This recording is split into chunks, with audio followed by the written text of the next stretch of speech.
Hi welcome back to Nandini Ramesh world. Normal biryani రైస్తో కూడా ఇంత పర్ఫెక్ట్గా దమ్ బిర్యానీ అనేది కుక్ చేసుకోవచ్చు.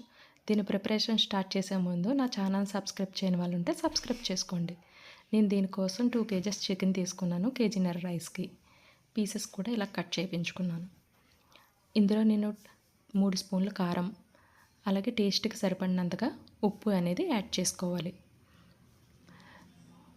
నేను దీనికోసం హోమ్ మేడ్ బిర్యానీ మసాలా అనేది రెడీ చేసుకున్నాను. దీని ప్రిపరేషన్ అనేది మీకు తర్వాత వీడియో చేస్తాను. నేను ఈ 2 kgs చికెన్కి నేను పెరుగు అనేది 1/2 లీటర్ తీసుకున్నాను.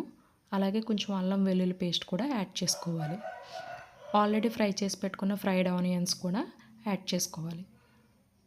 ఇందులో కొంచెం పుదీనా, కొత్తిమీర అనేది కూడా యాడ్ చేసుకొని నిమ్మరసం కూడా యాడ్ చేసుకోవాలి. దీన్ని బాగా మ్యాగ్నేట్ చేసి పెట్టుకోవాలి. చూడండి, దీన్ని నేను ఇలాగ మ్యాగ్నేట్ చేశాను. ఇప్పుడు ఇందులోనే ఆల్రెడీ ఫ్రై చేసి పెట్టుకున్న ఆనియన్స్ అనేది ఉన్న ఆయిల్ ఉంటుంది కదా, దాన్ని కూడా వేసి ఒక 1/2 అవర్ పాటు మూత పెట్టేసి ఉంచేద్దాము. బిర్యానీ కోసం నేను దాల్చిన చెక్క, యాలకులు, లవంగాలు, జాపత్రి, బిర్యానీ ఆకు ఇవన్నీ కూడా తీసుకున్నాను. ఇవన్నీ మనం వాటర్ యాడ్ చేసుకొని వాటర్లో వేసుకోవాలి. అలాగే టేస్ట్కి సరిపడినంతగా ఉప్పు కూడా వేసుకోవాలి. ఇందులోనే కొంచెం పచ్చిమిర్చి, పుదీనా, కొత్తిమీర కూడా వేసుకొని వాటర్ బాగా హీట్ అయ్యేంత వరకు మనం మూత పెట్టేసి ఉంచుకోవాలి. వాటర్ బాగా హీట్ అయిన తర్వాత రైస్ అనేది మనం యాడ్ చేసుకోవాలి. ఇందులో నేను దీనికోసం రైస్ అనేది ఈ నార్మల్ బిర్యానీ రైస్ అనేది తీసుకున్నాను. చూడండి, రైస్ అనేది కుక్ అవుతుంది.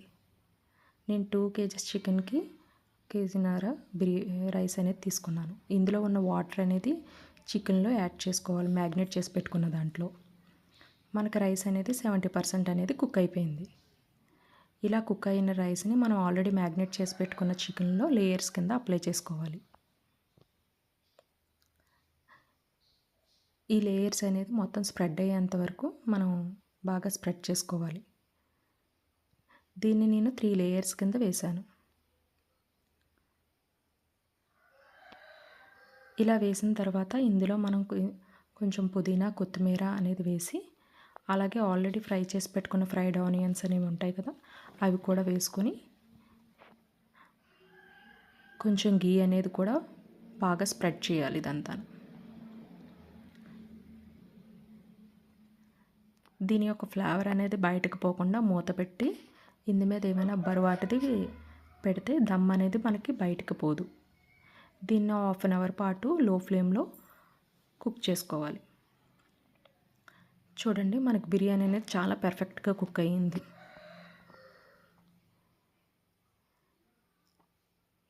చూడండి, దీనికి గ్రేవీ కన్సిస్టెన్సీ కూడా మనకి చాలా బాగా వచ్చింది.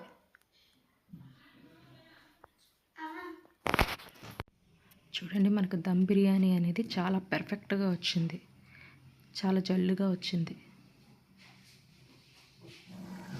నార్మల్ బిర్యానీ రైస్తో కూడా ఇంత పర్ఫెక్ట్గా కుక్ చేసుకోవచ్చు దమ్ బిర్యానీ అనేది.